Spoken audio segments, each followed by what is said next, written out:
अत्यंत दुखदायक घटना आमर जड़े राष्ट्रवादी जड़े गोरक्षक जड़े गोसेवक जड़े हिंदुवादी को आम हरइचु जहाँकि गोटे हिंदू समाज में अपूरणीय क्षति।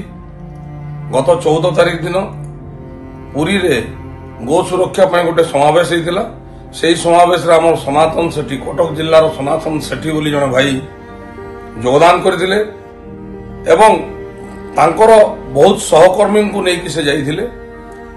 देह असुस्थ हो से पुरी जिला चिकित्सालय प्रथम चिकित्सित पुणी कटक स्थानांतरित होते कटक एससीबी मेडिकल कॉलेज रे मृत्युवरण करते। सर्वप्रथम तांकर अमर आत्मार सद्गति निमंते मु प्रभु श्रीराम को पाखरे प्रार्थना करुच्ची। तत्सहित यही परिस्थिति रे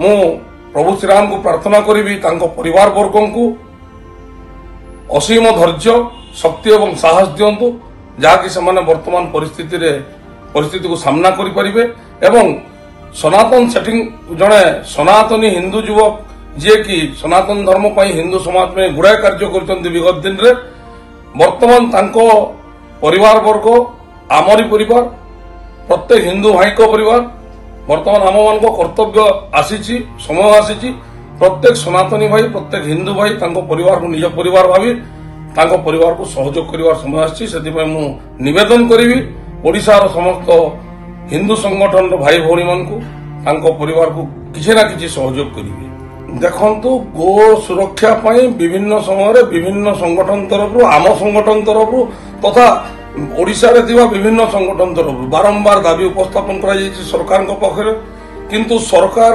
प्रतिश्रुति देइछन्ति सत किंतु आज पर्यंत कार्यकारी करि पारि नाहंती। लज्जा लागुछि आज्ञा वर्तमान रो सरकार गोमाता को सुरक्षा रो नारा देकी सरकार रो गादी रे बसिथिले। आशा करूछु यथाशीघ्र ता उपरे सरकार ध्यान देवे दृष्टि देवे एवं कार्यकारी करिवे किंतु वर्तमान पर्यंत सरकार संपूर्ण रूपे गो सुरक्षा रे फेल मारिछन्ति। देखो से केवल गोरक्षक नथिले सरकारी दलर मध्य जने कार्यकर्ता थिले। सरकार तरफ सरकारी दल तरफ निश्चित रूपे परिवार वर्ग को जाकि साक्षात कर आवश्यकता रही। राष्ट्रीय हिंदू परिषद तरफ मु घोषणा करुच्ची आसंता 2-3 दिन भितर आम राष्ट्रीय हिंदू परिषद गोटे टीम परिवार को जाई साक्षात कर परिवार सहित आम समय बीत आसो।